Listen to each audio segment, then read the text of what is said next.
Mouloudé, bonjour. Bonjour. Vous êtes directeur solutions et marché émergent chez SAS. Tout à fait. Le big data est actuellement sous les feux de la rampe.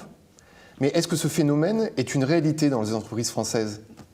Oui, effectivement, tout le monde stigmatise la croissance exceptionnelle du volume des données à travers le monde. En pratique, il faut savoir qu'effectivement, dans toutes les entreprises et dans tous les secteurs, cette réalité est vraiment perçue par les dirigeants d'entreprise. Et en particulier, une étude d'IDC il y a 2 ans laissait entendre que plus de 2/3 des données n'étaient pas correctement utilisées dans les entreprises, ce qui laisse espérer effectivement que globalement, un meilleur usage de ces données pourrait apporter beaucoup de valeur aux entreprises. Alors précisément, est-il possible d'établir une typologie des usages du big data ? Alors une typologie des usages, pas forcément tout à fait. En revanche, ce qu'on peut aujourd'hui présager, ce sont les nouvelles formes de données qu'on rencontre aujourd'hui dans les entreprises. Alors il y a les données traditionnelles que les entreprises ont accumulées au cours du temps, qui représentent déjà un énorme volume d'informations largement sous-utilisées, là encore, comme je viens de le dire. Mais de plus en plus dans les entreprises aujourd'hui, on constate qu'un certain nombre de données échappent à la gouvernance des données de l'entreprise, avec de nouvelles formes de données qui apparaissent. Alors, je citerai pour exemple les données non structurées, les données des médias sociaux, mais également les données qui peuvent provenir de la géolocalisation liée à la prolifération des smartphones. Donc globalement, tout ça forme un ensemble de données nouveaux pour les entreprises, pas forcément encore bien appréhendés et dans lesquels on peut retirer énormément de valeur. C'est le cas notamment des données de géolocalisation qui pourraient par exemple être utilisées contextuellement par les grands distributeurs aujourd'hui dans le monde.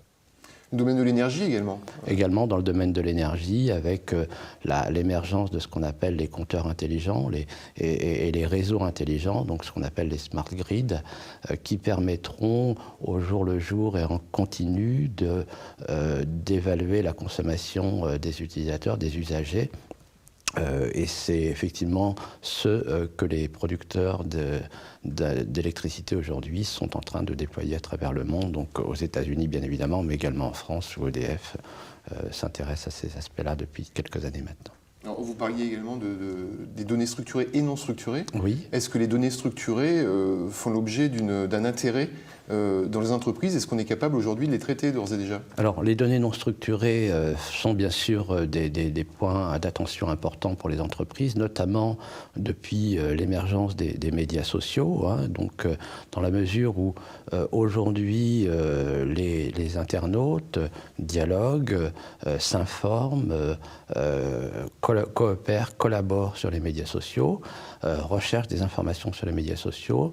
Et aujourd'hui, c'est un formidable panel vivant pour l'ensemble des entreprises et qui permet, si on s'y intéresse bien évidemment, de mesurer la tonalité, la perception, l'humeur des internautes et des consommateurs. Et les entreprises commencent à s'y intéresser? Et les entreprises, bien sûr, commencent à s'y intéresser, particulièrement les entreprises dont la marque est un capital important, donc en gros les entreprises de grande consommation, bien évidemment. Alors vous nous avez présenté les différentes typologies d'usage du big data. Il y a beaucoup de monde en France qui sont à la recherche de cas clients et de cas d'usage concrets. Est-ce que vous pouvez nous présenter quelques cas d'usage concrets chez vos clients, vous, SAS ?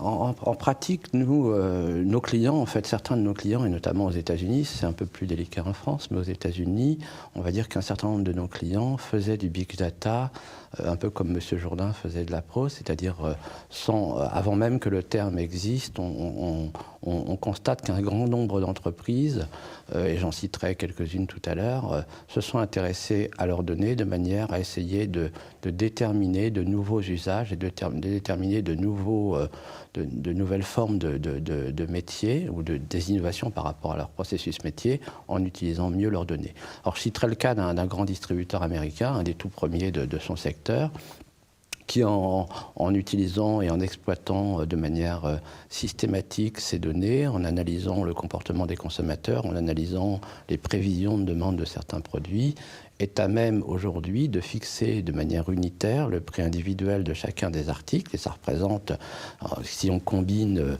à la fois les points de vente et les références produits, plus de 280 millions de références produits, et ce distributeur est à même aujourd'hui, en quelques heures, de recalculer l'ensemble des prix de ces références, magasin par magasin, région par région, et de prendre environ 100 millions de décisions, ce qui, quand on regarde le système d'information de cette entreprise, était considéré comme irréalisable. Et pour quel volume de données, vous savez?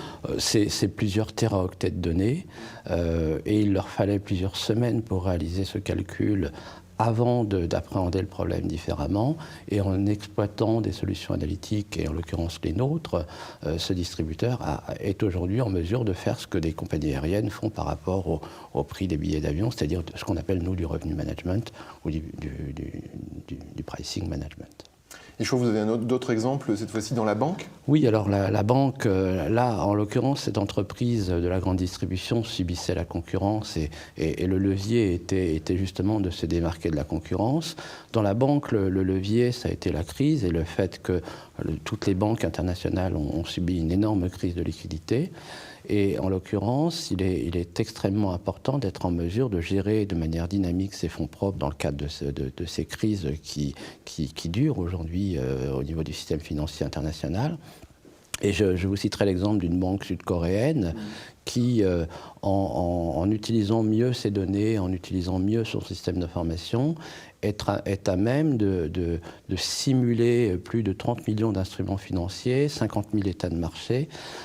Et c'est un calcul qu'elle ne pouvait pas faire il y a encore quelques temps, dans la mesure où ça lui prenait plusieurs milliers d'heures. Et là, naturellement, dans le cadre des big data, la réponse en intraday est impérative. Il faut pouvoir fournir ce calcul dans la journée.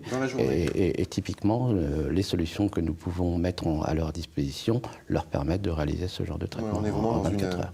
Dans une accélération du business Tout pour à une fait. banque. Et le point important, c'est le temps opportun de la décision, c'est-à-dire le moment où on a besoin du résultat qui provient des données et de faire en sorte que le métier soit conditionné par ces nouvelles formes d'utilisation des données et la possibilité qu'on a aujourd'hui de mieux utiliser les données par rapport à un objectif métier particulier dans un temps qui est de plus en plus contraint.